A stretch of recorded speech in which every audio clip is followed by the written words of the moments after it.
And then he does an interview on the TNA website that is going to talk about his drug issues.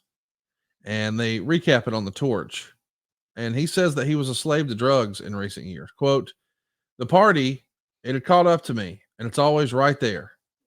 It's always like a lion just waiting to attack. It's always there, and it's a constant battle, a daily battle. I'm a drug addict, and there's no hiding that. I've been in a drug rehab center for drug addicts, and it was actually called Christian Based, and I've been born again and given my life to Jesus. I try to live every day now, just like God's watching me, and do what would be pleasing to him. Actually, it's not that hard. You just kind of got to be good, and that's not that bad.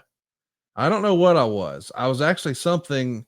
And that's just slavery. That's just bondage. That's no way to live life. There's too much out there to do. And I've got children. I've got a wife. I want to bring my children up right. So I'm still in the wrestling game and it's corrupt, but I don't want to live that in my life anymore. I just pray that I stay sober and I hope that everyone else prays I do too. He said he's back together with his wife. And at one point she had a restraining order put against him and he wasn't even allowed to see his children.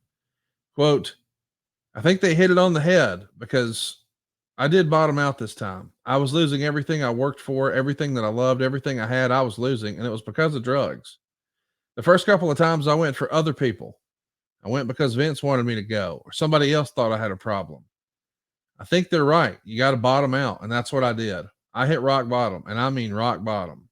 And I thank God I didn't lose my wife and children. Still got them, still got my health. And he gets pretty emotional when he talks about being grateful for having his second chance. And he doesn't begrudge WWE for releasing him. And he talks a little bit about his old friends, Brian Pillman and Davey Boy, and how they were no longer here. This is heavy stuff, but good stuff. And this is years before you're in the same headspace. What did you think of this and giving him a platform to sort of share his life change? That's where Brian was at in his life. Does that have a year on there that when he said that? Because 2002. Yeah, and so he went through another dark period. It's just the struggle of the disease of addiction is I mean, it's just tough. And when I look back on where my headspace was at, it was hard for me to relate. And in my mind, it wasn't a disease. It was, dadgummit, Brian, you've partied too much. And how wrong I was, it was because I think Brian would tell you to this day, it is a daily battle. It is a daily reprieve. It is not, hey man, that period of my life. And now I've graduated sobriety school and I'm good to go. Let's rock and roll. It is a, looking yourself in the mirror every day, to really figure out where you're at. But these are the early days of TNA and him being, again, that's one of the things from the day I met him, the transparency that Brian has always shown is just who he is. Just raw and open and honest. And I think, again, not only does that endear him to the wrestling fan, but to other humans.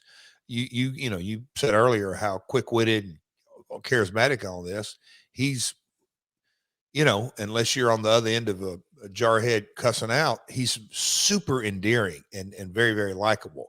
But look, we all have our ups and downs. But yeah, it was cool to, and as you were reading that, I was thinking about how far removed, because look, I mean, 94, 95, we were together. Then we worked together in USWA, then come back and we've covered a lot about all this. I mean, the Australian tours, and we went into that in the archives.